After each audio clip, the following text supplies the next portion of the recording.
Assalamualaikum warahmatullahi wabarakatuh. Nama saya Muhammad Hafid Arashi dari Rombel C, yaitu pada mata kuliah Rekayasa Perangkat Lunak. Akan menjelaskan mengenai metodologi pengembangan Scrum, yaitu ada pengertian, sejarah, kelebihan dan kekurangan, diagram alur, serta contoh perangkat lunak yang menggunakan metode Scrum. Metodologi pengembangan Scrum adalah salah satu framework Agile yang digunakan untuk mengelola proyek, terutama dalam pengembangan perangkat lunak. Scrum membantu tim untuk bekerja secara kolaboratif, iteratif, dan inkremental, yang memungkinkan penyesuaian cepat terhadap perubahan kebutuhan atau prioritas selama proyek berlangsung. Metodologi ini berfokus pada membagi proyek besar menjadi siklus pengembangan yang lebih kecil, disebut sprint, yang biasanya berlangsung selama 2 hingga 4 minggu. Komponen utama Scrum yaitu ada sprint, yakni periode waktu tetap, di mana tim berfokus pada penyelesaian sejumlah fitur yang telah ditentukan dalam sprint backlog. Yang kedua ada produk backlog, yaitu daftar prioritas dari semua fitur, perubahan, perbaikan, dan kebutuhan lain yang diinginkan pada produk. Yang ketiga ada sprint backlog, yaitu item yang dipilih dari produk backlog untuk dikerjakan selama sprint tertentu. Dan keempat ada daily scrum atau stand up, yakni pertemuan harian sekitar 15 menit untuk mengevaluasi progres, mengidentifikasi kendala, dan merencanakan kelanjutan. Dan yang kelima ada sprint review, yaitu pertemuan dasar sprint untuk mendapatkan apa yang sudah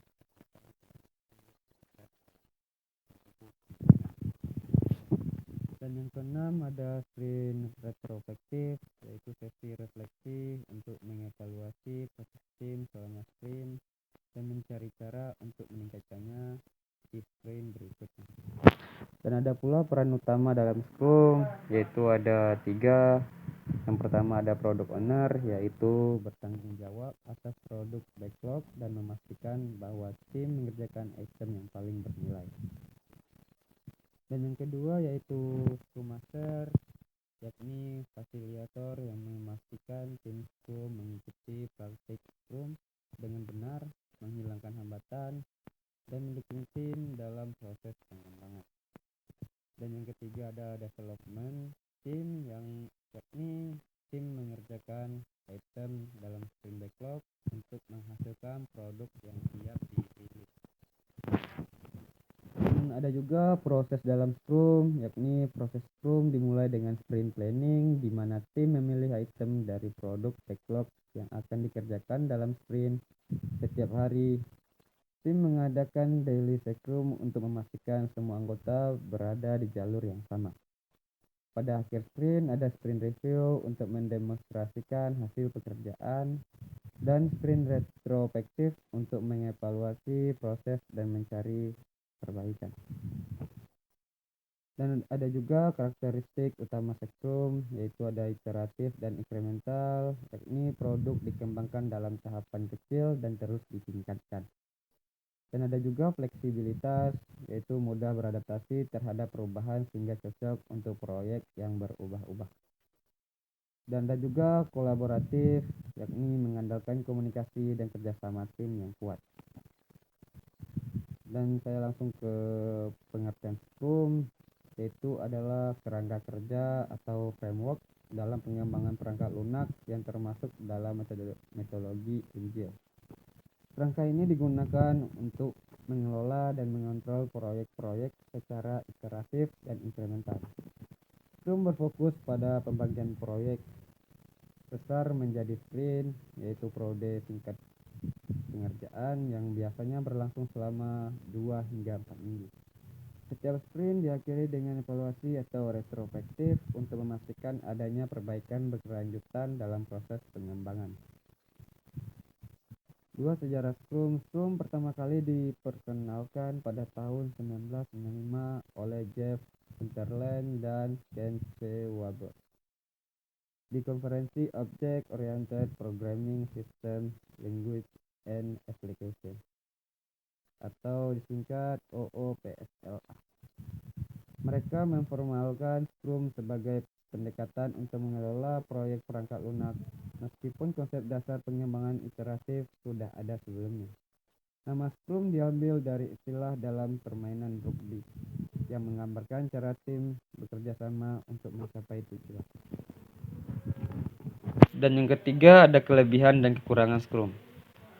Yang pertama ada kelebihannya yaitu seperti adaptif, yakni Scrum memungkinkan tim untuk merespon perubahan dengan cepat, baik dari sisi kebutuhan pengguna maupun perubahan pasar. Dan kedua ada kolaboratif, yaitu melibatkan seluruh tim dalam proses pengembangan sehingga meningkatkan komunikasi dan keterlibatan.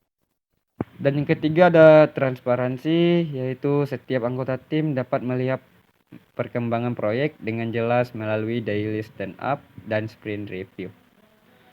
Dan ada juga peningkatan berkelanjutan, setiap akhir sprint diadakan retrospektif yang mendorong tim untuk terus memperbaiki proses. Dan yang terakhir ada pengiriman produk lebih cepat atau produk dapat dirilis dalam iterasi singkat sehingga ada peluang untuk mendapatkan feedback pengguna lebih awal. Dan ada juga kekurangannya seperti butuh komitmen tinggi. Semua anggota tim harus berkomitmen penuh dalam mengikuti setiap proses Scrum. Jika tidak, hasilnya bisa tidak optimal. Dan dua, tidak cocok untuk proyek berskala kecil. Jadi untuk proyek yang kecil dan sederhana, Scrum mungkin terlihat terlalu rumit atau berlebihan. Dan tiga, ketergantungan pada tim yang mandiri. Scrum bekerja dengan baik jika tim memiliki keahlian dan kemampuan mandiri. Jika tidak, pengambilan keputusan bisa melambat. Dan yang terakhir ada sulit dipraktikkan di tim besar, yaitu saat ukuran tim terlalu besar, proses komunikasi dan kolaborasi bisa menjadi kurang efektif. Yang keempat ada diagram alur Scrum. Yang pertama ada produk backlog, daftar semua fitur, perubahan dan perbaikan yang diinginkan pada produk. Yang kedua ada sprint planning, pertemuan untuk merencanakan apa yang akan dikerjakan selama sprint. Yang ketiga ada sprint backlog, kumpulan item dari produk backlog yang dipilih untuk dikerjakan selama sprint. Yang keempat ada sprint, yaitu proyek kerja yang biasanya berlangsung selama 2-4 minggu, di mana pengembangan produk berlangsung.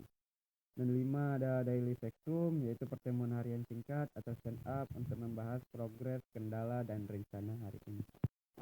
Dan yang keenam ada sprint review, di akhir sprint tim menunjukkan apa yang sudah selesai kepada pemangku kepentingan. Dan 7 ada sprint retrospektif, yaitu tim merefleksikan proses sprint yang baru saja selesai dan mencari cara untuk memperbaiki proses pada sprint berikutnya. Dan ada juga 5 contoh perangkat lunak yang menggunakan metode Scrum. Banyak perusahaan besar yang mengadopsi Scrum dalam pengembangan perangkat lunak mereka, seperti Spotify, Microsoft, Salesforce, ada IBM, dan Google. Spotify menggunakan Scrum dalam pengembangan fitur baru pada platform musiknya.